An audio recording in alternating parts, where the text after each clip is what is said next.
Welcome to this comprehensive guide. Today, we explore the conceptual framework for financial reporting, the bedrock of global financial trust. Think of this framework as a theoretical blueprint. It provides the logic behind accounting standards, ensuring they are consistent and reliable. Without a framework, accounting standards would be a reactive patchwork.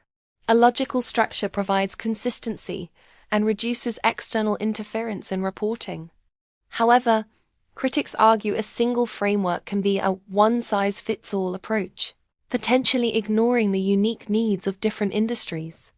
In the US, GAAP is a massive, codified set of rules. In the UK, the framework acts more as a guide for professional judgment. The ISB's framework has evolved since 1989.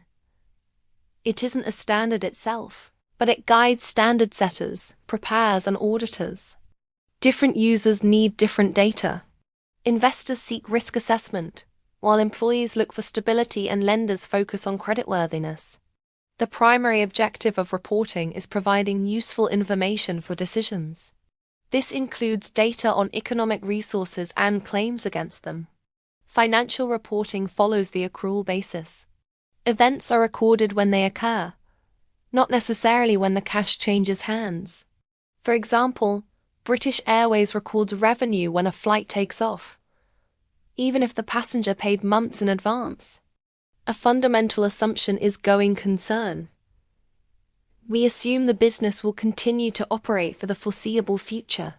When a company like Thomas Cook collapses, the going concern assumption fails, and assets must be valued differently for liquidation.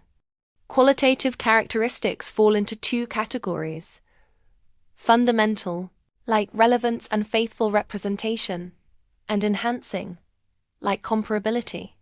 Relevant information has predictive or confirmatory value. Materiality is a threshold. For Apple, a few $1,000s is not material.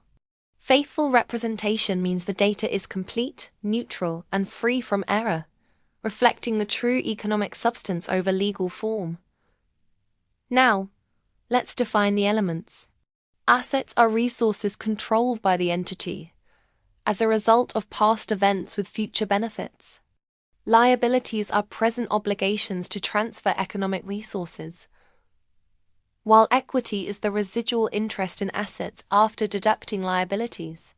Internal brands, like the original Coca-Cola name, aren't recognized as assets on the balance sheet.